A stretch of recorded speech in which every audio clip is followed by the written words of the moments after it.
welcome back. Second half of the show, ladies and gentlemen. Make some noise, ladies and gentlemen, sing along with the show. As you do like so that, and then there's a few birthdays here. I've got a first birthday. I'm going to give a shout out to my sister-in-law's in the house. Who is she? My sister-in-law Vanessa in the house. And so, happy birthday, Vanessa. So I won't say her age, nothing like that. You know, women are very sensitive like that. But she looks. You're young in mind, young in spirit. It's her birthday today, and she's here with her family, and her husband. She's there, the husband's there. That makes sense. Good relationship. Alright, and who else? There's another birthday here as well. So what's celebrating a birthday? Hazel. Where's Hazel? Hazel's over there. Alright, Hazel. Alright, Nick, just take time to relax. Happy birthday, Hazel. Is it today your birthday? It's tomorrow. Alright, what? Tomorrow as in Monday. And who are you here with?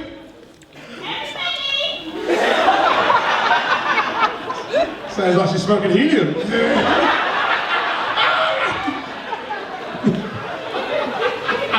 Chipmunk. So you heard everybody, yeah? You can talk this right, not immigration, you can relax. So, what would you like for your birthday? What would be your ideal present, Hazel? Apart from noise. What would you like? Would you like a car? A nice young man to take you somewhere, like a Denzel Washington? She's married. Where's her husband? Right here.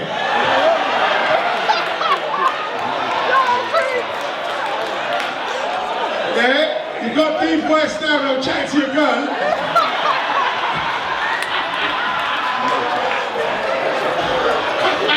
When I was asking what you get, what do you want? He was like, shut your mouth. As soon as I talked to his girl, he was like, yeah, she's right here now. Like. So what have you got planned for your lovely wife, Hazel? Finish, unpacking.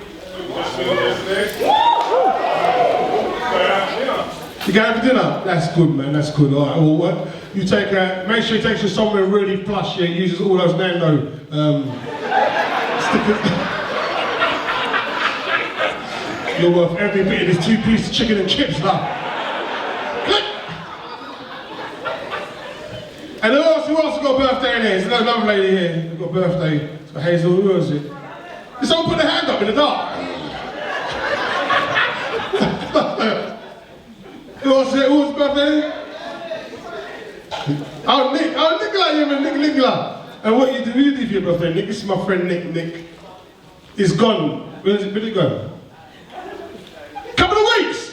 Couple of weeks, alright. What did you get for your birthday? Nothing. And then you know you got, that's your sister, I know she got you something special. Right. Just tell her what you got, because it was, you remember, she didn't get nothing in that. That's so good, alright. Alright, so look, I will say this, for the people who didn't know, before, I wasn't doing this show earlier on in the year, but I was lucky enough last year. Has anyone seen the show In the Long Run, the Sky? Yay! Did you enjoy it? Yay! Right, so I've done this show called In the Long Run, right, with Mr. Idris Elba, right? Yeah! Whoa! Oh! You know what makes you laugh? Everybody thinks that Idris is sexy, yeah? Right? He's... Yes, yeah. You ain't seen his feet. You ain't seen his feet. You know Idris with the ankle upwards. That's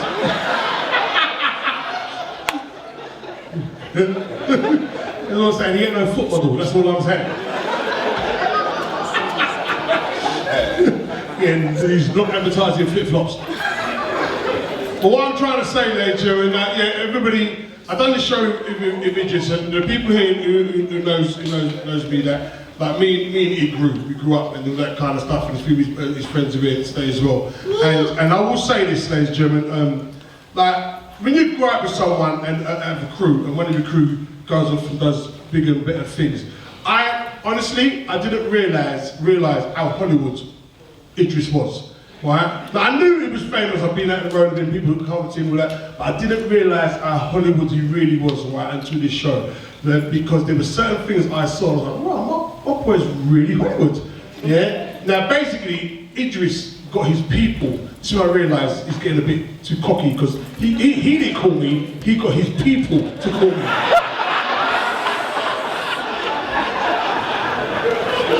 Call me like I was the side chick. Call me like I was the side chick.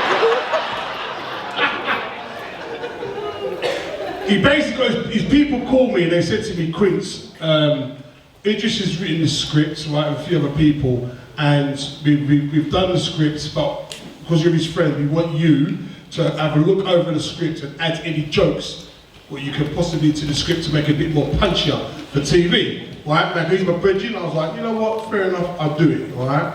And I went to the production company, I went to his office, I went to his offices, not his yard, because I went around his mum's house, all right? And he's like, where are you? I was like, I'm at your mum's house. No, I have it in my office. So I went to the office. I went to the office here, and basically, they showed me the script. I looked at the script, and when I was looking through the script, I noticed there was no Caribbean people in it. And I was like, yeah, I added the jokes and that. I said, Id, I rang him up. I said, Id, look, there's no Caribbean people in your show. And he said to me, yeah, because it's about my family from Africa, so why would there be Caribbean people in it? And I was like, yeah, I understand that, but I know your dad, your late father, he worked in Ford, and last time I checked, right, Ford was like the Wakanda for Caribbean people. So I'm just saying, yeah, I mean, yeah, I just think that at least put like at least one Caribbean, put one, just do one scene like a stop and search, do something. And this is when I realised how horrible my bedroom was, yeah, because what happened, yeah, he said, he listened to what I had to say, and about an hour later, he called me back and he told me to go for a casting. He rang the writers and he told his writers to write me into the script, right? That's when I realised, shit, I should have told him I was behind in my ring.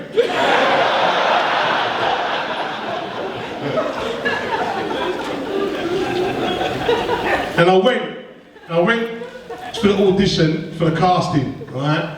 And they basically said to me, right, we want you to play this guy called Frank. He worked with a character called Frank, right? And I said, all right, I'll do it. And I said to him, when I do it, I want Frank to be Bajan, right? Originally, you see the show in Jamaica, but I wanted Frank, I was playing Bajan, yeah? Because as far as I was concerned, I said, you know what?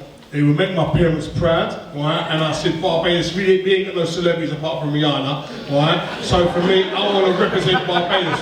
You see a lot of Jamaicans all the time on TV, you know what I mean?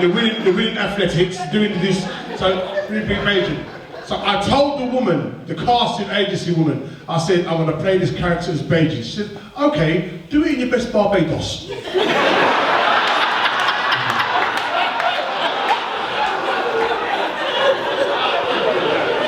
So the line I had in the first scene was basically I had to say the line, Frank, you dirty so-and-so, alright? Now, when I saw the line, I was like, you know what, I've got this, yeah, I could switch it up in Beijing, alright? So she said, when you're ready, do it your best Barbados, when you're ready, and action. So I looked at the line, Frank, you nasty rascal, yeah? And she looked at me, she's like, go on then. And I was like, I've done it. She said, I beg your pardon, I thought you were talking Welsh. She's taking a piss. So I told her. So she said to me, well, why don't you try it in Jamaican, right?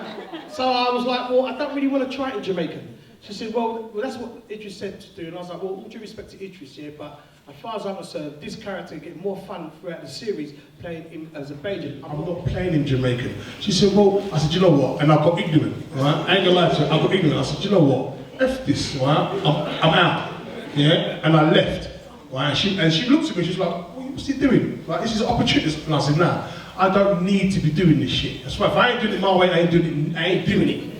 He just called me half an hour later. They called him. He called me and said, Quincy, what's going on? And I said, well, all due respect, I know it's your thing, I don't want to disrespect you, but I know what I'm doing. I want to play this character as a Barbadian, right?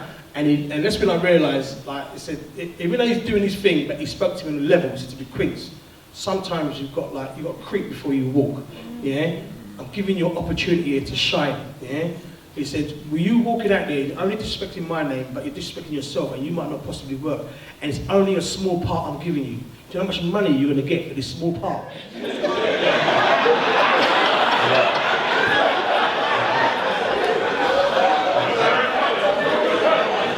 So,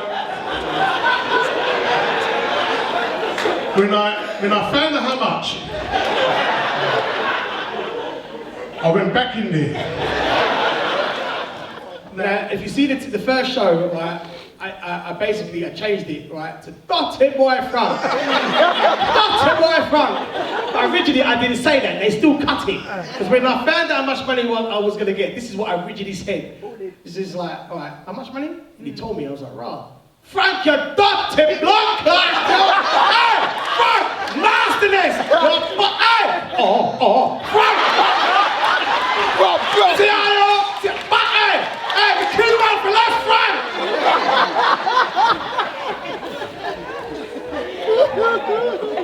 And they cut the line.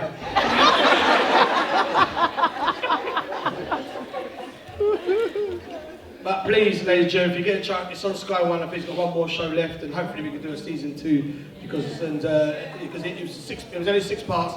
Then the season 2 comes out. Please support it, and it needs a season 2 because I paid off some of my house.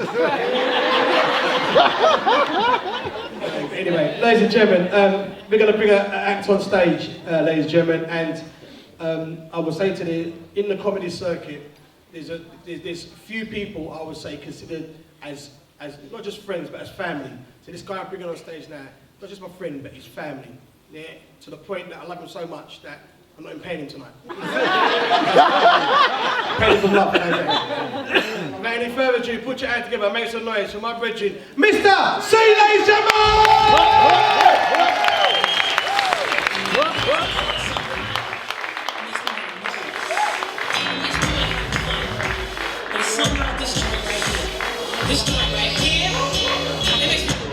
Forget that. Dance what? You must have been mad.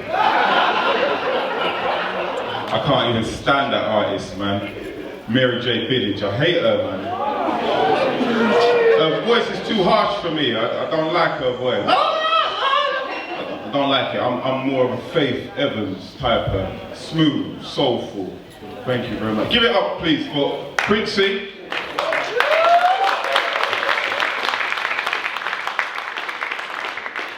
Quincy said he's not going to pay me tonight, boy. Because see, you spend all the money on Levi Reed suit and thing.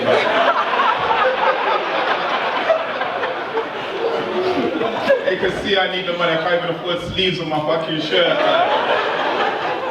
thought I represent, innit, man? I thought, fuck, let Teresa make come fuck with me and shit. Liberties, innit? Absolute liberties, man. I was vexed. I ain't gonna lie, I was so vexed. I was so vexed when I heard it. Because you know what?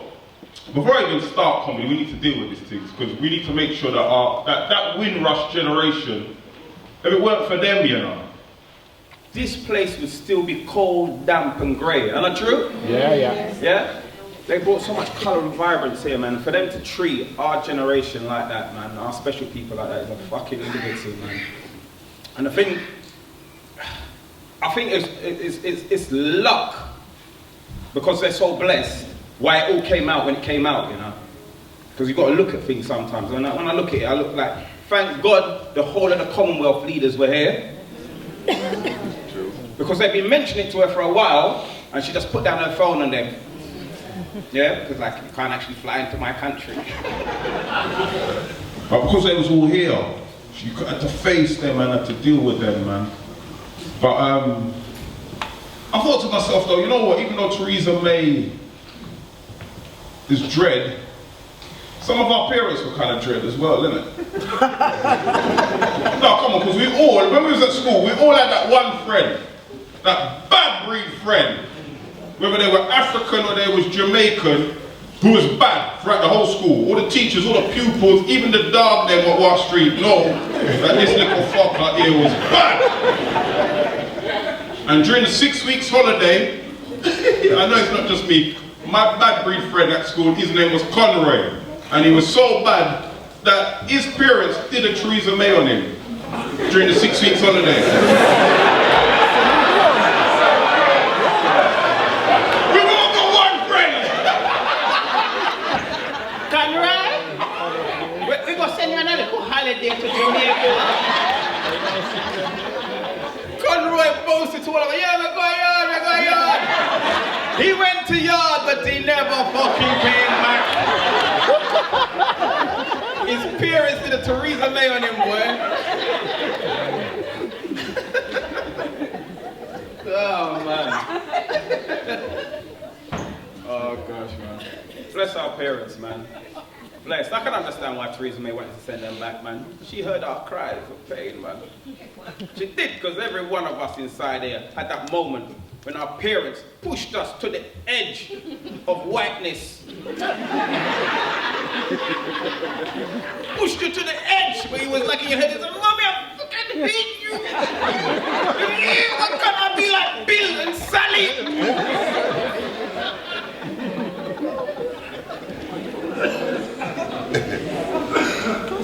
When you was a kid, growing up, you never had no crunching up cornflakes, no Cocoa Pops, no Pop-Tarts for breakfast.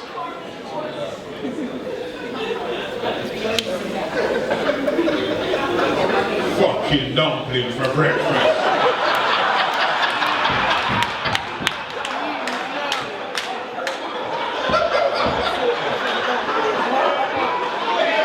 You're tired before you even get to school.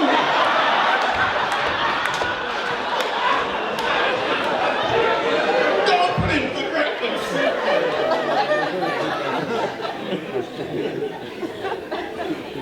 When you come home from school, boy, Quincy would say there's always something on the plate that you never really like too tough. But that's why, you know what, that's why we've got so much illness now, like diabetes, and because we're ravenous when it comes to food, innit? But that's how parents brought us up, that whatever was on the plate, you had to finish it. You had to, didn't you?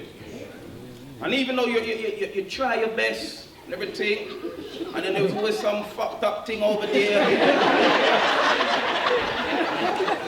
that you didn't know what it was. You couldn't even say the name. But every parent had the same description for it. It's good for you.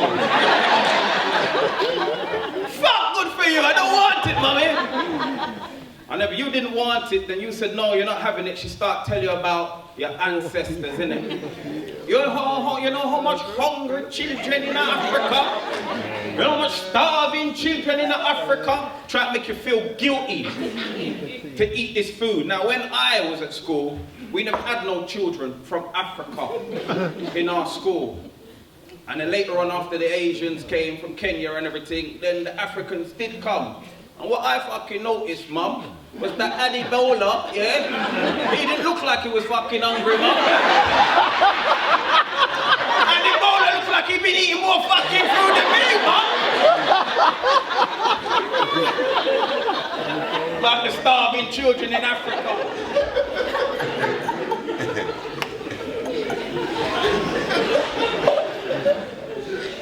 But they meant well. Yeah.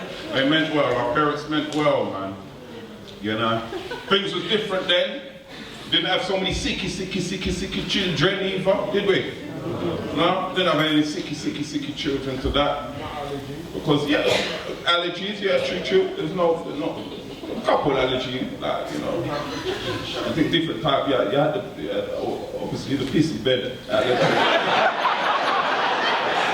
I'm glad they found a cure for that now. But you know when you go take your children, you say to them, is any of your kids, them, man, they're friend them at school, them, man, you know. They cured that one, I think, man, they cured that one. But it wasn't so sick as you, but you know what it was? It's because our parents made sure they looked after us properly, you know. You know, 6 weeks holidays, you get the little... See, you look call it wash up, but nowadays they call it detox.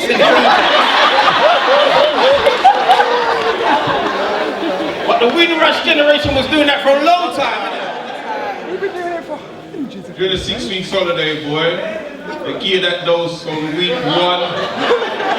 You sat on the toilet for the next 5 weeks. Week 6, you went back slim, boy. Wormless. Detox, man. Yeah, man, you weren't so sicky then, and then, like this. Do you remember this thing? My mom used to give me in a red bottle called Liquid of Life. Yes, man. I'm so glad listen, everybody else have you noticed that's gone now, isn't it? That's gone, man. Thank you, Teresa, mate. Thank you. She knew what it was doing, man. She knew what it was doing. No, man.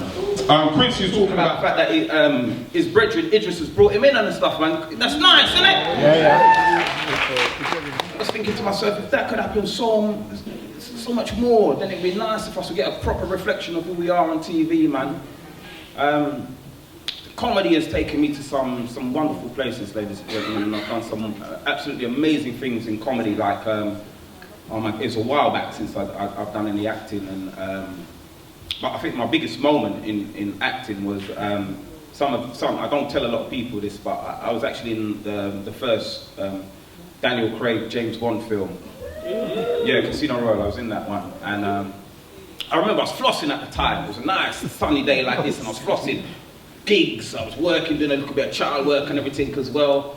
And money was coming in, and then I got a phone call from my agent who said, "See, you ain't gonna believe this. I've just had a call, Pinewood Studios. They want you to audition for a role in James Bond." And I was like, "You're kidding me, man." He's like, "No, I'm serious." And I was like, "Okay, what's the role?" And he said, "They want you to play a rebel." And straight away, my black pride kicked up, man. I was like, "Fucking hell, man, come on." You know what I mean? Why do I have to play the bad man for? You know what I mean? Why can't I be like one of Her Majesty's agents? And my agent said, "Don't be ridiculous."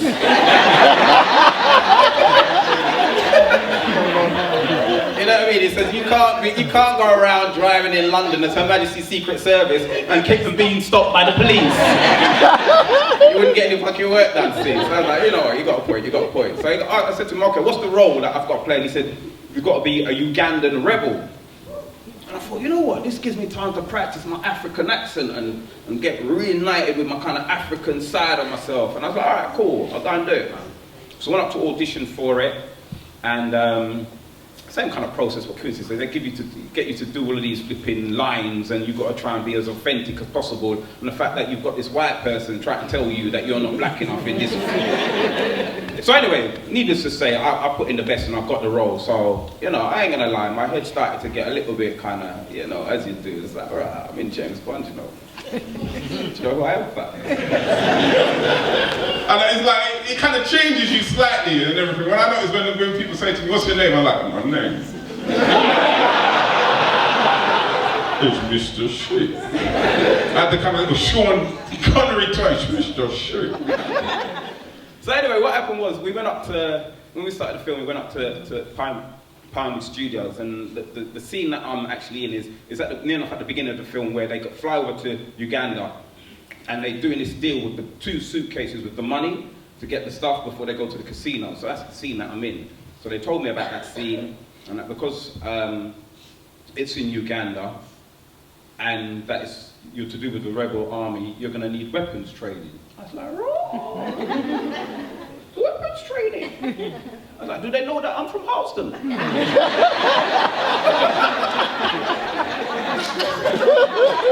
I've done it already, fam.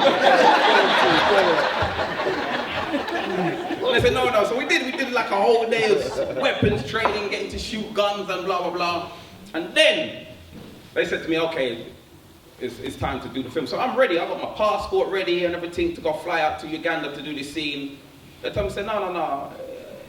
It's in Pinewood Studios, so you can drive up here. So we drive up to Pinewood Studios, and it's like today, it's like the hottest day in June when we're doing this flipping thing. I said, this is perfect African weather, but they decide they want to make it rain. So they got this flipping crane, and it's just for the whole day from 7 in the morning to 8. Pure rain on the hottest day, and I'm like, this is some fucking bullshit, man. Then to make things worse now, when I'm getting ready, they say, oh, because they had a proper African man then. Proper African, like Adibola was there, and the rest of the man them, and I was the only West Indian, Caribbean man them there, and they looked at me and they said, you're not like the others, are you? We need to send you to makeup. And no word of a lie, they sent me to makeup to blacken me up. To blacken me up. And they took so long in blacking me up that when I came out and it was time for me to get my uniform and my gun, there wasn't much selection left, ladies and gentlemen. So the part I was playing was a Ugandan rebel. By the time they put on this baggy outfit on me with this beret, I looked like the only Ugandan rebel who was gay. So anyway, I'm in a James Bond film. I don't care what I look like. I'm here, innit? You've got to be in it to be in it. Now when I came out and it was time for me to get my uniform and my gun, there wasn't much selection left, ladies and gentlemen. So the part I was playing was a Ugandan rebel.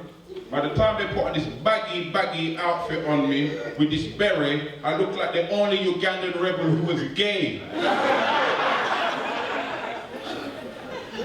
So anyway, I'm in a James Bond film. I don't care what I look like. I'm here, innit? You've got to be in it to be in it. So I know though that some of you are saying, but hold on, I've seen the film, Mr.Cee. I don't remember seeing your face, even blacked out. So let me explain to you the scene that I was in, yeah? So as I said, it's a scene where they're in this Ugandan hut, and they're doing the deal, and the 2 big suitcases with the money are on the table, yeah? Now if you look just beyond the suitcases, you see 2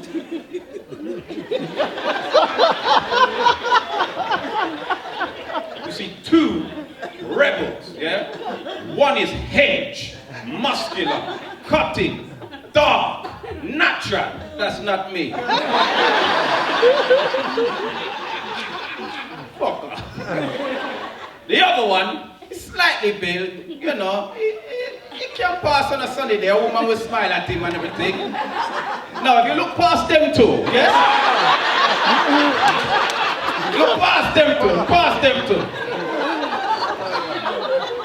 You will see guarding the hut by the door. There's 2 other security guards, yeah? One of them, he look up in, you know, he got the beret on and he's got the little gun to protect from anybody coming in. Now, if you look through the door now. Through the door. There was this one little rebel who walked past with his hood up, and you never see his face. That was me. That was me, man. So Quincy, I salute you, bro. You made it. As many of the lines they cut out, you made it, bro. You made it, man. It's not easy, man. It's not easy in this thing we do, man. Because, like, you know what? That's why I said we've got to do our own shows, and what we've got to do now, we've got to create our own content, man. You know, because it's funny, because, like, when I started doing comedy 20 years ago, I was inspired by programs like The Real McCoy, you know, Blouse and Skirts, you know. Oh man, there's so many other things that would happen before then, you know, like Get Up, Stand Up, 291, Empire Road, Desmond's, and No Problem. And you know, we could go, the further back we go, the more programs we can think of. Love it's that like since 1998, 99.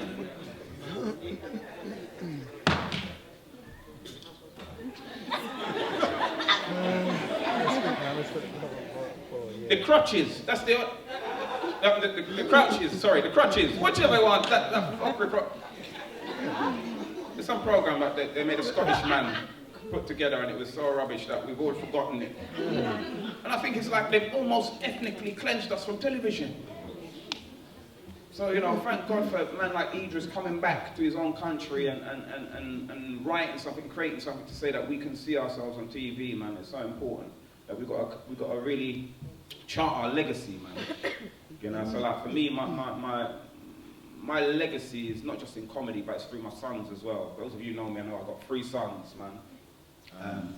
The youngest one just turned 13, and I'm looking at him, I'm thinking, rah, 13, man.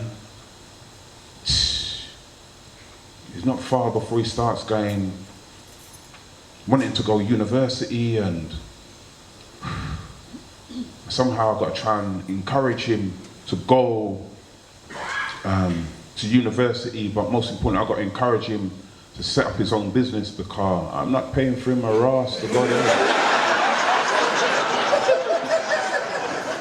Not me, not what?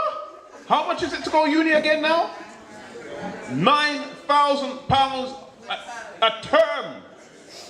So by the time they finish uni, how much debt is that? £36,000 to get a degree to go and work in McDonald's, and then spend the next 7 years paying back the... Nah, man, we got to do better, man. We got to do better with our children, ladies and gentlemen, because you know what? This is why we've got problems. It's because, you know, Kanye West said something the other day, man. He said 400 years of slavery. He said that seemed like a choice, 400 years. And a lot of people got angry. A lot of people said that Kanye, he crazy, he lost it. I mean, on the Kim thing, I can agree with that. Ray J still boasting that he ate it first and thing. But you know what? There's a lot of enslavement still in our minds and the way we think. You know, even when you look at the Commonwealth countries, those who boast that they're independent but yet still got pictures of the Queen everywhere, and still bowing down and kissing her ass every time she comes to the country. You know, that's still a mental enslavement. And even still, I hear a lot of people talking about education is the key. If you're talking about a Western society's type of education, no, it's not the key. Because you're just forcing your children into the same shit that you're into, becoming slaves for somebody else to get wealthy off of. So this is what I say to my sons, and this is what I implore you guys as well to say to your children then, especially the ones who are still at school. We live in a world now where we've got modern technology such as the internet, social media, where they can earn money in their sleep. It's not like our generation or our parents' generation. So please say to them, man, they need to have their own business up and running before they leave school. Yeah? Little business up and running, they can buy and sell things on eBay. Yeah? They're so creative and so talented, they can have a business up and running before they leave school and make that business pay for their university.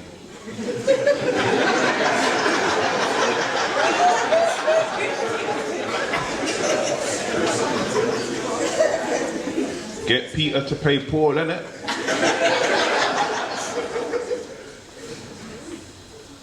In closing, man, it's important that we look after our older generation, man. Because, you know, like my mum's generation, she came here, seven of them, brothers and sisters, and they've all gone. That generation's all gone. So, like, I don't even know where to get proper bush tea and all that kind of. That legacy in our family is gone! Gone. All their homemade remedies, that's all gone. The stories, it's all gone. And one of the saddest things I felt about at that moment was that I didn't document their journey and their history, man. So please, this is one thing I want to say is that it's the 70 years since Windrush is coming up, and I want each and every single person who's still got a parent of that generation or a grandparent of that generation, you've got a mobile phone. Document their little story and share it with the younger ones, because there's a big gap between us, man. And that's why the little ones, they've lost their way, because they don't know these stories, which we know. But but sooner or later our younger generation is going to forget. I know this is not comedy, but I just feel that sometimes we've got to talk about the real thing. So please, and that leads me right into my Windrush comedy show. Advertisement. No, seriously, in closing, I've done a deal with the British Library because they're doing an exhibition to showcase the Windrush legacy, 70 years of it. And I've spoken to them and they're going to give us a whole week of comedy. And we're also going to make a documentary on the comedian's experience and the legacy of Windrush. And if you get those stories, what I'm telling you about, please, through Quincy and myself, I want to include your parents, your grandparents' stories, if we can, yeah, into this documentary about the Windrush and our experience here, so that people never, ever could forget what we've done for this country, the journey of our parents and our grandparents, and most importantly, the beautifulness of blackness, which has embraced colour into this fucking country called Britain. My name's Mr.Cee. Live, love, love. God bless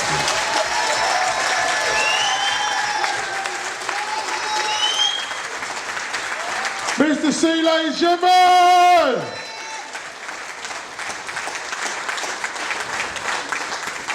Said that shit powerful, innit? Wanna say that shit at work though? Before I bring in our last act, ladies and gentlemen, we was talking about James Bond, and yes, he was in Casino Royale. It's actually, obviously, Idris was touted to be the next James Bond and stuff like that. I still hope he gets it, but it's actually been one of my burning ambitions, because I grew up watching James Bond. I've always liked James Bond. But I'll give it a little twist if I was a Bajan Bond, because everybody knows, ladies and gentlemen, James Bond's favourite drink is martini on the rock, shaken, not stirred, innit? It's all right, I'll give it a little Bajan twist, you know what I mean? And he walks into the famous scene, and he walks into the casino, and the guy goes, "Oh, sir, your name?" That's what he says. "Oh, my name is Bond, James Bond." You know what I mean? But I give a little Bajan twist to it. He goes, "Oh, sir, your name?" And Bajans be surprised when we go, "Your name?" "Oh, my name?" "My name is Bond." James Bond, that be right there, look. That be right there, look. Me a Coxburg.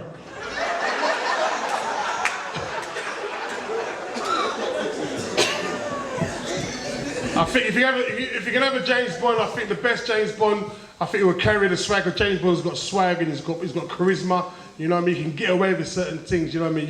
He's taking back to the roots. James Bond was originally written. He's got to be a Jamaican. He's got to be a Jamaican. You know what I mean? Not even that. Make him a yardie. Make him a yardie.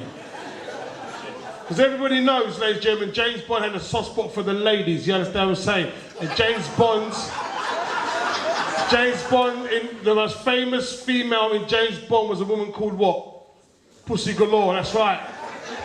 You know, yardie James Bond, he walk in there, he walk into the casino with fully dungarees, you know what I mean, just head to toe, no socks, just saying that. He's walking there, the Armenian Bond, straight. You know what I mean, and he walk in there, says, is that your wife? Yeah, what's her name? Aniam Pum Pum Nof.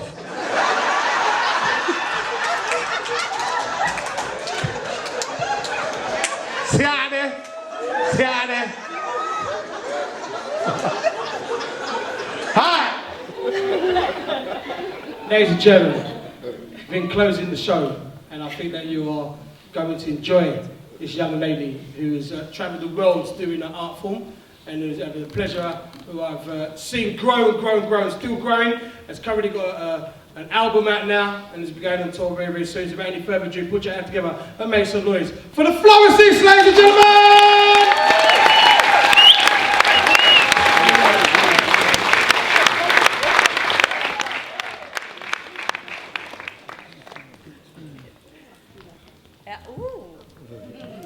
What's happening, family? How you feeling? Good. You feeling good? Yeah. I was standing at the side. Whenever a Bayesian busts a joke about a Jamaican, I get on edge. You know them way there? I was wondering what part of Jamaica he was going to make James Bond. Was he going to make James Bond some like rodeo? Was he going to make James Bond some uppity? Because you know we're uppity too. Are you well? Yes. Are you blessed? Yes. Are you aligned? That one always throws people off, like, I'd agree, but what are you talking about? I'm just talking about alignment, if you're well, if you're happy, if you're, you know, them thing there. I want to just share a couple of mantras with you. Is that all right? Yes. One is wondering, what's she up there chatting about? I'm going to share a mantra too. I'm a poet, spoken word artist, I'm a flowist. My flow assists the songs to stress the meanings that I deal with. You understand? And usually I'd be up here with my band, but today I'm just going to jam with you in a way that I haven't done in a very long time, but we're going to get together and jam and unwind. Is that okay? Yes! Come, we go. Let's start. Come down, selector. You know, you draw me right back to my sound cash days. You know that way? If you're feeling low, now what? It's best to expose any thoughts. We're going to just share a little mantra right here. You ready? Now. Awake. You greet another day with the choices that you make. Decide what you will leave, decide what you will take. Decisions are the key to release what you don't need. If you're gonna let it be, then you have to let it be. Be mindful not to keep the residue of anything that had you feeling weak. Like what was said versus what you think. Sometimes your own assumptions are the ways that make you say you're feeling down. It could be an addiction. Getting up can be filled with hesitations. It takes determination. Don't fall for the distractions. These attractions are the tugging on your soul, asking you to stay when you know you have to go. Know the things you know, cause your path is just your own. Lessons will be lessened if you listen to their fear. Hear your truth, keep it near. And then you just breathe. You gotta let it go, so you can grow. You gotta let it go, just breathe. You gotta let it go, so you can grow. You gotta let it go, breathe. Avoid all this confusion, refuse this illusion that your destiny's not blessed. Yo, it's your time. No matter who came before you, don't let them weigh you down with the pain of your past. Shape your own mind.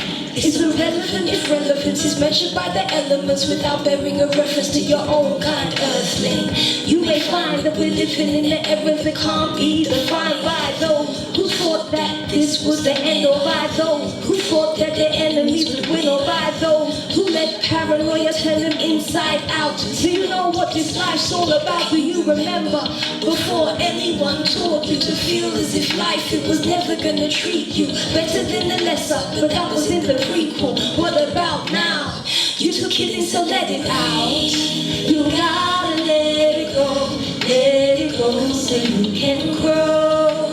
You gotta let it go, just breathe. You gotta let it go, so you can grow.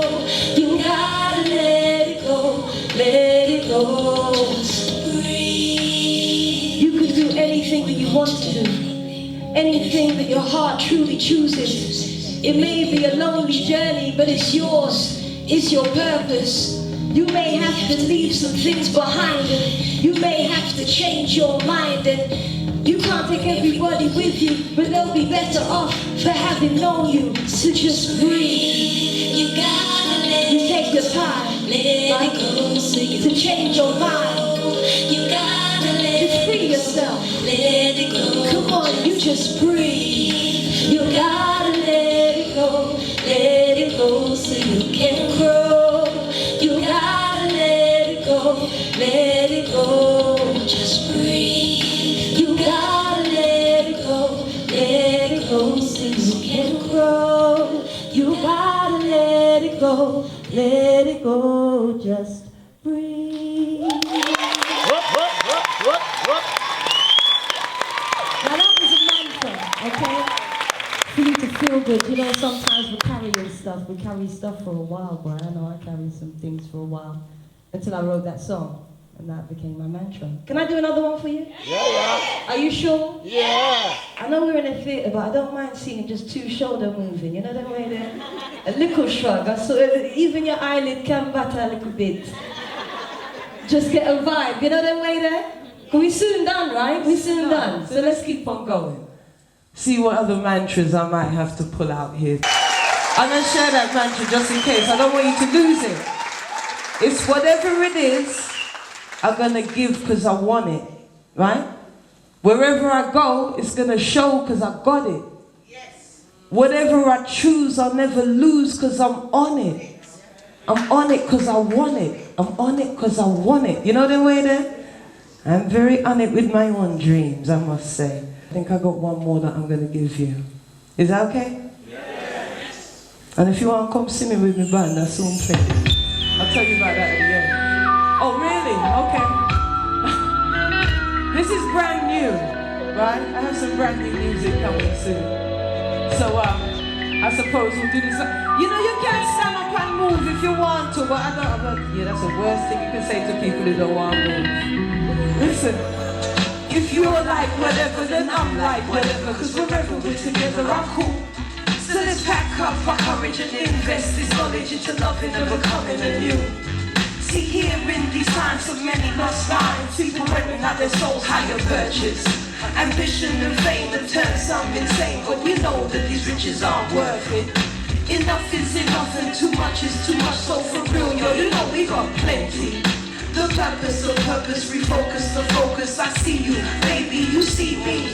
Here in these times, some get left behind and some leave of their own choice. They go deep inside, so prayer can now guide the actions commanded by voice. We are. Now this is simple, I think I might get you singing today. Supernatural. Real easy, real easy, real easy. So like,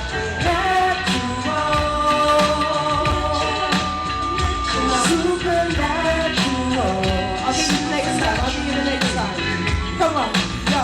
This is relevant, this love is relevant, development, the element keep us alive. It's a testament, quite like a compliment, encouragement is nourishment, heart, soul, and mind. Every time that you say, give thanks to the Most High for what I say. A chance to love you again now today. Tomorrow's a blessing beyond any pain. It's priceless, it feels good to know this. Fertilizing thoughts with the right control this. Manifesting dreams, we believe, no showbiz. Organic like the trees we breathe, we're in service. So, let the healing heal you. Emancipate the mind, let the feeling free you. It's elevating time, if the calling helps you. You know what to do, so free you and be you, that's what we do. You ready to sing? I think you are, Supernatural. It's so simple, it's so simple. Let me hear you sing. Natural. Yeah, I thought so. Supernatural. Let me see over here. Let me see. Natural. From creation. Supernatural. You got it. You got it. Let me see. Natural. Supernatural. Alright, you good and I'm good, baby, we be alright. Bathing in blessings today and tonight. Powering up, always burning so bright. We be the darkness that gave birth to light. We be the darkness that gave birth to light. Powering up, always burning so bright. Bathing in blessings today and tonight. You good and I'm good, baby, we be alright. We're so natural. Supernatural. Right? Natural. For the natural. Supernatural. I mean, in your spirit, natural in your spirit, in your heart. You know what I mean? How you feeling? You good? You good? It's been a pleasure. Lovely to see you. If you want to see me and my band and my crew, I'm going to be at Hideaway May 7th and 8th, I believe, are the dates. I hope to see you soon. Pure love, divine love. Be well, be safe, be happy, be alive, blessed.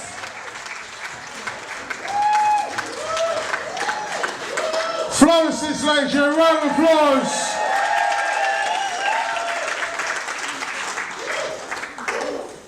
I will say this, if you remember, I can't remember, there's a lot of family in it.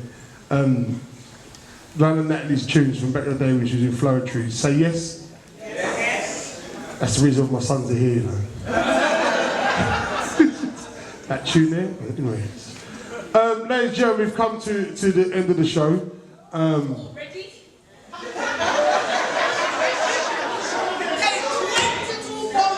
Yeah, it's right. And the show started late. You can perform outside of us, outside. Do a little tap dance, do a little busking.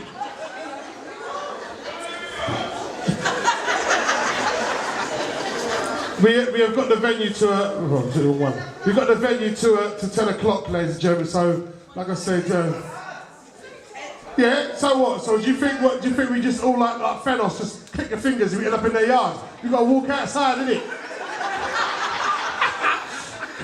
You got to take time to walk outside. I don't want to rush you outside. So like we've got like 20 minutes to mingle and all that kind of stuff. We'll be able to be out by 10 o'clock. Is that all right? You want more jokes? Yeah, well, Arsenal's on tomorrow, so you watch Arsenal.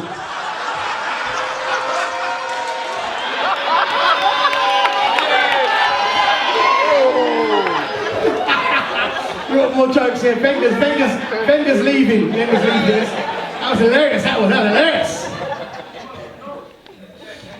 Like I said, say again?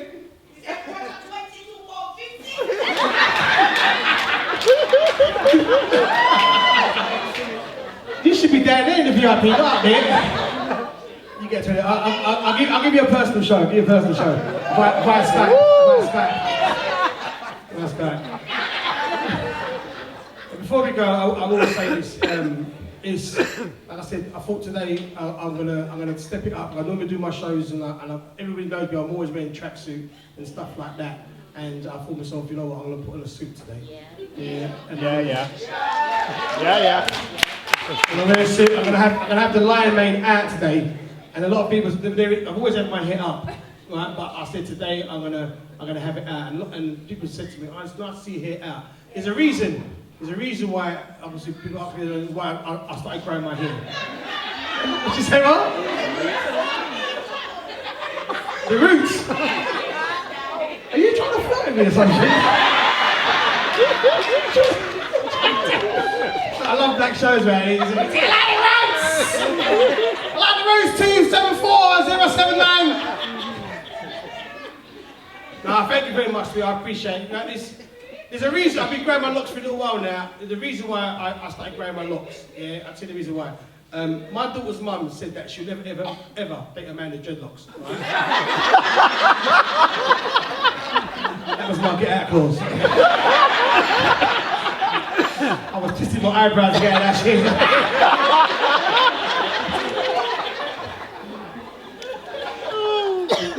We've all been for those tough relationships. We've all been in those tough relationships, you know what I mean? And like I said, I think relationships are tough between the months of like April and July when it's really hot. As a man, it's hard for us men in summertime. It's hard, you know what I mean? Because we see women, you know what I mean? We're natural. Our natural instinct is to look, you know what I mean? But we see the woman, but we don't realise that our woman has seen her like 2 days before.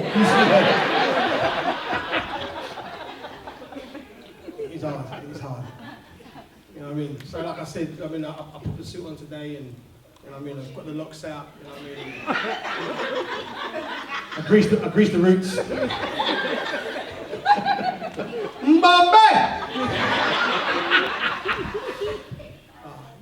Before I do leave, like I said, I'll be outside taking some pictures and stuff like that. I will be back for another show very, very soon. I'm going to be in the British Library with Mr.Cee. I'm going to be the next show I'm going to be is at Indigo 02. It's going to be end of June, so I'll let you know about that. But please, any chance you get a chance to listen to me on Supreme on a Thursday, 10 to 1, please get that chance. And this is keep it love, ladies and gentlemen. I appreciate you coming out. Thank you for giving a round of applause all the acts. We'll see you tonight.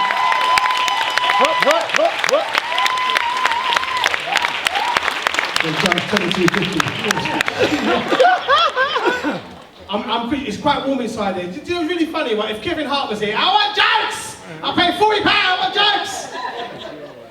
Yeah, 22, right? I was saying. promise you it's laughter. I promise you music. I promise you've got a good comedians and that. It gives you information. I want people to laugh. I want people to sing along, and hopefully you've left there with some knowledge as well. So thank you for coming down tonight, ladies and gentlemen. My name's Quincy. Good night, God bless. Go home safe. I'll see you guys outside. It's a bank holiday Sunday, so I don't want you guys to get stuck and go on the train. Thank you. DJ, play that.